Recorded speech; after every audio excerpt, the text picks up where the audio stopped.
देखिए, आपका चैनल बहुत निष्पक्ष चैनल है, पर भारतीय जनता पार्टी के कुछ लोग इस मुकालते में हैं और उनके चैनलों ने कुछ ऐसा गलत प्रचार कर रखा है कि वो जो है जनता से बीच नहीं है और उनका रुझान जनता की बातों से नहीं है, वास्तविकताओं से नहीं है। आज आप सब जानते हैं कि हिंदुस्तान की सबसे महंगी बिजली इस उत्तर प्रदेश के अंदर है। एक बार फिर आपका स्वागत है हमारे इंडिया प्लस न्यूज़ में। जैसे कि मुसलसल लगातार आपको बता रहे हैं कि इंडिया प्लस न्यूज़ ने अपना एक प्रोग्राम शुरू किया है यूपी महासंग्राम 2022। उसी के सिलसिले में आज हम मौजूद हैं मुजफ्फरनगर में आज हम मौजूद हैं उस घर में जिनकी लगातार जो परिवार है वो लगातार समाजवादी पार्टी से जुड़ा है और उनके जो दादा रहे हैं वो उप मुख्यमंत्री रहे हैं उत्तर प्रदेश के और उनके जो पिता हैं वो खुद भी सांसद रहे हैं। तो सबसे पहले हम आज आपको रूबरू कराएंगे चंदन चौहान से। सबसे पहले आपका बहुत बहुत स्वागत है हमारे इंडिया प्लस न्यूज़। बहुत बहुत धन्यवाद साहब, और साहब बहुत बहुत धन्यवाद। चंदन जी, हमारा सबसे पहला सवाल तो आपसे यही है कि आपकी राजनीति शुरुआत कहाँ से आपका ये सफ़र शुरू हुआ? देखिए, हमारी पृष्ठभूमि राजनीतिक से ज़्यादा सामाजिक है और जैसा आप सब जानते हैं कि आपने बताया भी अभी कि पिताजी जो हैं सांसद भी रहे और विधायक भी रहे। मीरापुर क्षेत्र, मोरना क्षेत्र से जाना जाता था। और दादाजी सन 74 में सबसे पहले मोरना विधानसभा क्षेत्र से विधायक रहे, कैबिनेट मंत्री रहे और जनता ने उन्हें इतना प्यार दिया कि वो इस प्रदेश के, इस सूबे के, हिंदुस्तान के सबसे बड़े प्रदेश के उप मुख्यमंत्री पद तक सुशोभित करने का काम किया। और उसी कड़ी में जनसेवा के पिताजी आए बाबूजी के देहांत के उपरांत, और उन्हें भी जनता ने जो मौका दिया उन्होंने सिद्ध करके दिखाया। विकास के रूप में, आपसी भाईचारे, प्यार को बनाने के लिए, इस क्षेत्र को जमाने के लिए उन्होंने अपना पूरा योगदान दिया। और इस गंगा जमुना तहजीब को बचाने के लिए आज हम सब मिलके भी इस संघर्ष में अखिलेश यादव जी के साथ हैं। चंदन जी, आपसे सवाल है। राष्ट्रीय अध्यक्ष अखिलेश यादव ने घोषणा की थी कि 5 अगस्त में साइकिल रैली का पूरे उत्तर प्रदेश के अंदर आयोजन किया जाएगा। ये किस उपलक्ष्य में साइकिल रैली का आयोजन किया जा रहा है? इसे शक्ति प्रदर्शन समझें या फिर क्या? देखिए, महान समाजवादी चिंतक स्वर्गीय जनेश्वर मिश्र जी की जयंती है कल, और उस उपलक्ष्य में जो संघर्ष लोहिया जी का वो लेके चले थे, उस संघर्ष को लेके हम सब लोग आने वाली कल की 5 अगस्त को जन जन तक इस सरकार की गलत नीतियों तक पहुंचाने का काम करेंगे। और समाजवादी साइकिल ऐतिहासिक एक कार्यक्रम कल ये होने वाला है जिसमें समाजवादी पार्टी का प्रत्येक कार्यकर्ता जनेश्वर मिश्रा जी को याद करते हुए और माननीय अखिलेश यादव जी का संदेश लेके जनता के बीच जाने का काम करेगा। अच्छा, आपने सबसे पहले जो चुनाव लड़ा वो किस सीट से आपको टिकट पार्टी ने किया और क्या वहाँ का रुझान रहा? देखिए, मैं समाजवादी पार्टी और माननीय अखिलेश यादव जी का एक अनुशासित सिपाही हूँ। पार्टी जिस रूप में भी जिम्मेदारी देती हैं मैं उसको पूरी लगन से, पूरी ताकत से पूरा करने का प्रयास करता हूँ। इसी के रूप में 2017 में पार्टी ने निर्णय लिया कि 2017 में खतौली विधानसभा से मुझे लड़ाया, और मैं वहाँ की जनता का तहे दिल से शुक्रिया अदा करता हूँ कि उन्होंने बहुत बड़ा मतदान करके मेरी हौसला अफजाई करने का और अखिलेश यादव जी के कामों पर मोहर लगाने का काम किया था। पर दुर्भाग्यपूर्ण कुछ हालात उस समय ऐसे थे कि भगा लिया गया और हम समझाने में विफल रहे सरकार को, अपनी जनता को, और सरकार दूसरी विपक्षी पार्टी की आई। अच्छा, भड़का लिया गया आपने बताया, लेकिन जनता आज भी यही मांग कर रही है कि आने वाला टाइम भी भाजपा का ही होगा, समाजवादी पार्टी और पार्टियों का हवा भी नहीं आएगी। इस तरह भी जनता कह रही है। जनता का रुझान नज़र आ रहा है कि समाजवादी पार्टी को कहीं ना कहीं, कुछ गाँव में हमारे मुसलसल सर्वे चल रहे हैं, हमारा जो प्रोग्राम है वो चल रहा है, वहाँ पर जनता यही कह रही है कि हर बार योगी सरकार, मोदी सरकार, इस तरीके का अभी भी रुझान है जनता का। देखिए, आपका चैनल बहुत निष्पक्ष चैनल है, पर भारतीय जनता पार्टी के कुछ लोग इस मुकालते में हैं और उनके चैनलों ने कुछ ऐसा गलत प्रचार कर रखा है कि वो जो है जनता से बीच नहीं है और उनका रुझान जनता की बातों से नहीं है, वास्तविकताओं से नहीं है। आज आप सब जानते हैं कि हिंदुस्तान की सबसे महंगी बिजली इस उत्तर प्रदेश के अंदर है। 4 साल हो गए, गन्ने का भाव नहीं बढ़ा, त्राईमाम चारों तरफ है, रोज़गार ख़त्म हो चुके हैं, कोरोना काल में हमने बहुत लोगों को अपनों ने खोया। ये सब बातें जो भारतीय जनता पार्टी का शीर्ष नेतृत्व है उनसे दूर हो गया है, सत्ता के गलियारों में कहीं खो चुका हो, जनता से दूरी बन चुकी है। उन्हें जानकारी नहीं है कि कितनी बड़ी लहर समाजवादी पार्टी और अखिलेश जी के लिए है, उसका अंदाज़ा वो लगा नहीं सकते। अच्छा, आपके राष्ट्रीय अध्यक्ष जी ने घोषणा की थी कि 5 अगस्त में साइकिल रैली होगी। वो साइकिल रैली किस तरीके की साइकिल रैली है आपकी? देखिए, समाजवादी पार्टी लगातार जनहित के मुद्दों को लेके इस सरकार को घेरने का काम कर रही है।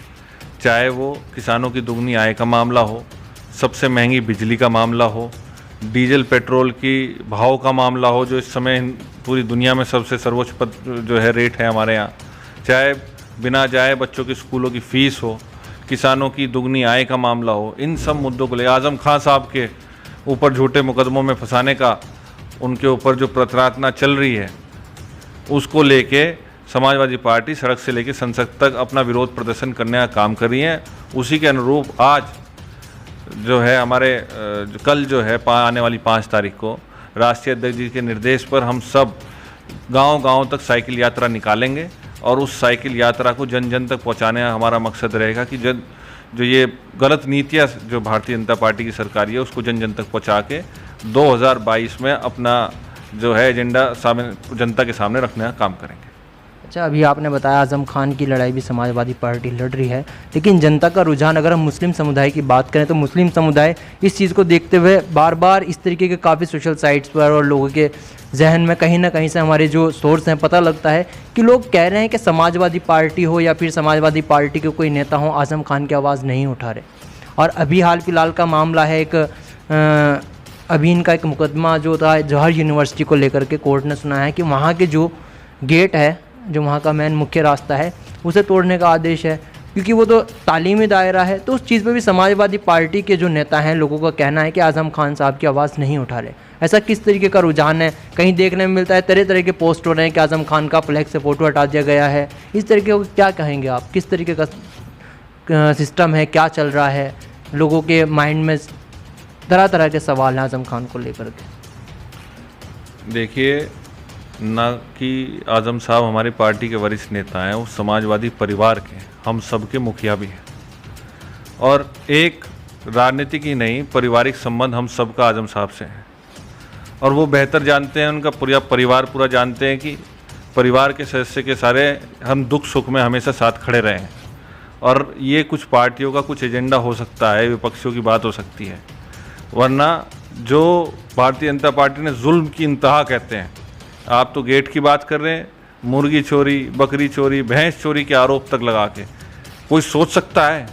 आज़म साहब जैसा व्यक्ति के ऊपर इस तरह के आरोप लगा के ये सिद्ध कर दिया कि भारतीय जनता पार्टी की ये जो ताबूत में आखिरी कील जो है ठुकने का काम करेगी और समाजवादी पार्टी सड़क से लेकर संसद तक उनका हर पूरा परिवार के साथ समाजवादी पार्टी हर समय खड़ी मिली है। हमारे अखिलेश यादव जी खुद जो हैं 4 बार वहाँ जा चुके और हम सब भी ध्यान है कोविड से पहले जब उन्होंने रामपुर के लिए अपना जो है दौरा रखा था 2 दिन का, तो पूरे प्रदेश के एक एक बच्चा वहीं पहुंचा था आज़म खान जी के सपोर्ट में, समर्थन में। जुल्म कितना भी हो, जांच केवल भारतीय जनता पार्टी को करानी नहीं चाहिए। ये नई रीतियां जो रखने का काम करा है, आने वाले भविष्य में जब सरकार बनेगी तो ये जान ले कि जांच और भी लोग करा ही सकते हैं। आपने बताया साइकिल रैली जो है वो जो सरकार की गलत नीतियां हैं उनके खिलाफ लोगों को जागरूक करने के लिए साइकिल रैली होगी, लेकिन या फिर इसे यह कहें कि समाजवादी पार्टी का ये एक प्रदर्शन है, शक्ति प्रदर्शन है, या फिर नीतियों के खिलाफ ये रैली है? भारतीय जनता पार्टी की कुनीतियों के कारण जो महंगाई चरम सीमा पर है, जो कानून व्यवस्था की जो है धज्जियाँ उड़ चुकी हैं, इन सब मुद्दों को लेके जनता आज त्राहिमाम है। केवल हम सब मिलके कल समाजवादी पार्टी का एक एक कार्यकर्ता अपने राष्ट्रीय अध्यक्ष जी के नेतृत्व में, जो उन्होंने कल समाजवादी पार्टी के मुखिया खुद भी साइकिल लखनऊ में चलाने का काम करेंगे और जनता को जगाने का काम करेंगे, उनके आदेश पर लाखों लाख समाजवादी पार्टी कार्यकर्ता कल आप देखने का काम करें सड़क पे होगा और इन जन विरोधी नीतियों के खिलाफ बड़ा प्रचार करने का काम करेगा। मतलब जो नीतियाँ, इनकी गलत नीतियाँ हैं, उसके खिलाफ समाजवादी पार्टी ये एक साइकिल रैली कर रही है लोगों को जागरूक करने के लिए। ठीक है, लेकिन अब आपका 2022 का चुनाव आ रहा है। 2022 के चुनाव में जनता का क्या रुझान है? किस सीट से आप यहाँ पर मैदान में उतर रहे हैं? क्या जनता का रुझान है? क्या जनता चाहती है? किस तरह का प्रत्याशी होना चाहिए? किस तरह का उनका प्रतिनिधि होना चाहिए? आप लगातार मुसलसल क्षेत्र में हैं, तो किस तरह का रुझान है? बदलाव, जनता बदलाव चाहती है और आपको मैं आज सुनिश्चित करना चाहता हूँ, ये पूरी ऑन रिकॉर्ड कह रहा हूँ मैं, 2022 में स्पष्ट बहुमत की सरकार समाजवादी पार्टी की अखिलेश यादव जी के नेतृत्व में बनने का काम होगा। और आप सब लोग जानते हैं कि मैंने पूर्व में ही बताया, मैं एक समाजवादी पार्टी का अनुशासित सिपाही हूँ। जिस भी भूमिका में माननीय राष्ट्रीय अध्यक्ष जी और पार्टी मुझे तय करेगी, मैं उसमें काम करने का काम करूँगा। तो जनता चाहती है कि समाजवादी पार्टी आए इस बार, क्योंकि जनता ने 2017 में नकार दिया था। ने जनता चाहती है कि समाजवादी पार्टी की सरकार बने। जो विकास माननीय अखिलेश यादव जी ने किया, 19 जुलाई 2016 को माननीय राष्ट्रीय अध्यक्ष जी से हम सब ने मांग करी थी जिले के पूरे नेतृत्व में कि 24 घंटे बिजली चाहिए। मैं आपके माध्यम से बताना चाहता हूं कि 24 घंटे बिजली उसी दिन ऑन रिकॉर्ड आप चेक करवा सकते हैं कि मुजफ्फरनगर जनपद को मिलनी शुरू हुई थी। चाहे तो मैं तो अपने ज़िले की बात बता रहा हूँ, सहारनपुर जाने बहुत भारी काम था, एक टापू की स्थिति सहारनपुर जनपद की थी।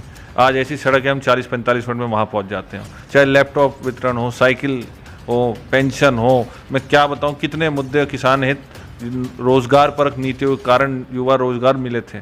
उन सभी बातों को याद करके आज 2022 के अंदर अखिलेश यादव जी दोबारे पूर्ण बहुमत की सरकार बनाएंगे। जनता ने ये तय कर चुका है और मैं वो उन्हीं का, जनता क्योंकि सर्वप्रिय है लोकतंत्र में, हम जनता की बातों को आपके सामने जो है रखने का काम कर रहे हैं। अच्छा, मीरापुर विधानसभा से आप प्रत्याशी हैं, ये तैयारी कर रहे हैं, वहाँ का किस तरीके की जनता का रुझान है? जनता आपको सपोर्ट कर रही है या फिर किस तरह की वहाँ जनता क्या चाहती है? देखिए, समाजवादी पार्टी ने अभी कोई किसी को प्रत्याशी नहीं बनाया है। मीरापुर विधानसभा आप वहाँ से तैयारी कर रहे हैं, इससे पहले आप खतौली से थे, लेकिन इस बार वहाँ से तैयारी कर रहे हैं, आप क्षेत्र में लगातार हैं। मोरना मीरापुर विधानसभा ये मेरा घर है। मेरे पिताजी एक बार विधायक रहे, उसी क्षेत्र से सांसद रहे। मेरे दादा 2 बार विधायक रहे, कैबिनेट मंत्री, उप मुख्यमंत्री रहे। उस क्षेत्र का, उस घर का, हर घर का वहाँ के मेरा निजी संबंध है और मैं और मेरे वहाँ के संबंध समाजवादी पार्टी के हित में 2022 में काम आने का काम होगा वहाँ। ये हमारे साथ मुजफ्फरनगर के युवा नेता चंद्र चौहान जी थे, जिनके दादा भी उप मुख्यमंत्री रहे हैं, पिता भी इनके सांसद रहे हैं और ये लास्ट टाइम ये खुद खतौली विधानसभा से प्रत्याशी रहे और इस बार भी ये अपने जो पारिवारिक क्षेत्र है इनका, वहाँ से अपने चुनाव की तैयारी कर रहे हैं। लेकिन सवाल और जो है जो तय करेगी वो जनता करेगी और ये सवाल जनता का है कि आखिरकार जनता को किस तरह का प्रतिनिधि, किस तरह का मुख्यमंत्री चाहिए। और इसी के साथ साथ यूपी महासंग्राम में हमारे साथ जुड़े रहें और हम आपको रूबरू कराएंगे हर प्रत्याशी से, हर गांव से, हर जिले से और हर विधानसभा से। मैं मज़गूर तनवीर मलिक के साथ।